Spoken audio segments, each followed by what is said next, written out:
When I was working with sloths many years ago, I saw a lot of sloths being injured trying to cross over the roads, and sloths being injured when they're attacked by dogs. And these are all problems that come from sloths being on the ground. So I thought, well, the best way to keep them safe is to make sure they can stay up in the trees where they don't need to come down.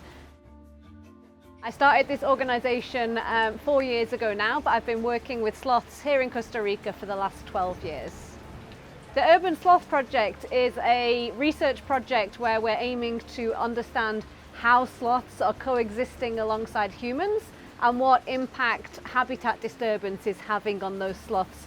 And the overall aim of this project is to see how we can make life easier for sloths living in urban areas to facilitate the coexistence of people and wildlife.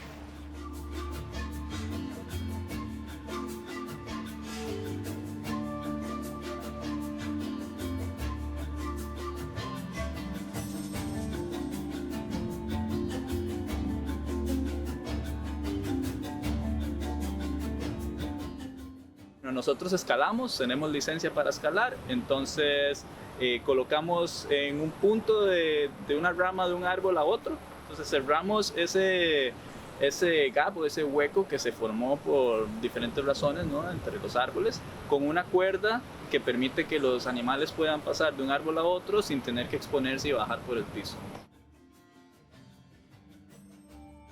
Aquí arriba en este almendro se conectan dos puentes a una rama y pusimos una cámara trampa para ver cuáles animales van a usar el puente, pero hace unos días que vinimos para bajar la cámara estaba volteado y estaba grabando el piso. At the moment, our next big challenge is to try and document the actual evidence that the sloths and other species are using the bridges. So we're trying to invest in a lot of camera traps and trying to properly monitor what animals are using the bridges and which designs are the most effective.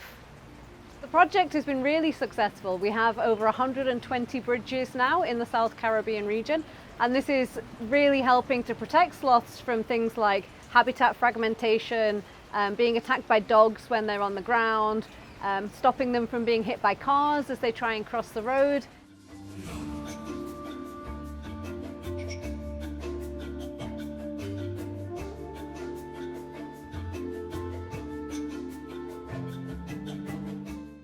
There's a lot of deforestation happening. The rate of development in Costa Rica is just accelerating like crazy. And this is a really important way that I think we can allow sloths to still exist alongside the development. We need more state involvement and more education, but what we found is that people have the willingness to do it. En nuestros análisis también hemos detectado el crecimiento de la actividad que la denominamos como degradación forestal, que es la extracción de biomasa sin necesidad del cambio de uso del suelo. O sea, hay que hacer los ajustes a los esquemas de control en algo que es muy difícil de controlar, ¿verdad? Y luego, otra situación que podría estar provocando es la falta de acceso de los propietarios a sus recursos forestales, a sus bosques, porque se sabe que este es un país que desde 1997 prohibió el cambio de uso del suelo.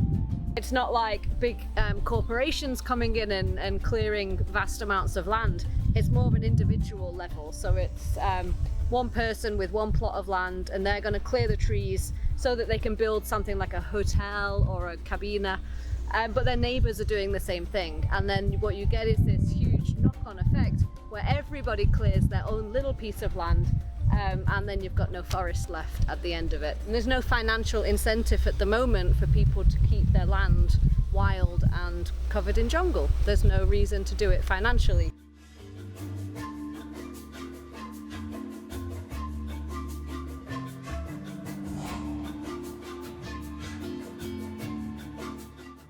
Perezosos no puedo cruzar de aquí por acá. Y los monos también. Y los monos sí. Tampoco. Y entonces ya pensamos qué vamos a hacer. Sí. Sembramos, nosotros los dos sembramos más de 200 árboles sí. aquí. Pero ahí sembramos eucaliptus porque ellos vienen muy alto, pero es años y años. Entonces preguntamos y buscamos muchachos y ya ellos ponen usted puede ver un mecate allí. And the local people are actually fiercely protective of the sloths, which is really, really nice. And we get to work with them as a team to try and save them and to try and repair the balance before it goes too far.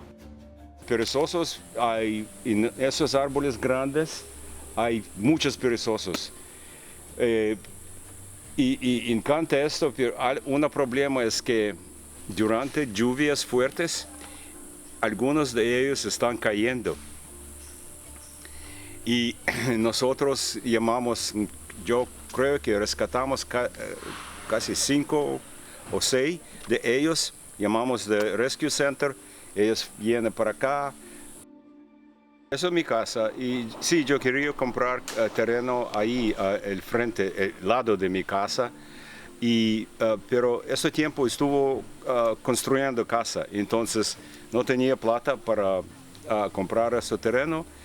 Y lástima porque después algunas personas compraron y dividieron de lotes pequeñitos y qué lástima es de personas que compraron ya están cortando árboles.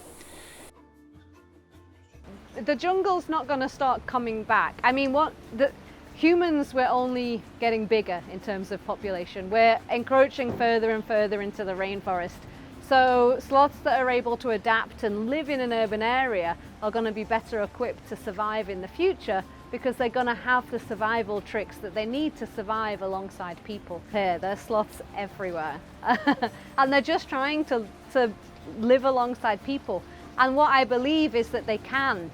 Sloths and humans can live side by side. Sloths don't need very much to survive. They just need access to the trees they need for food and shelter. So as long as we're able to preserve those things and make sure they're connected, sloths can live around us.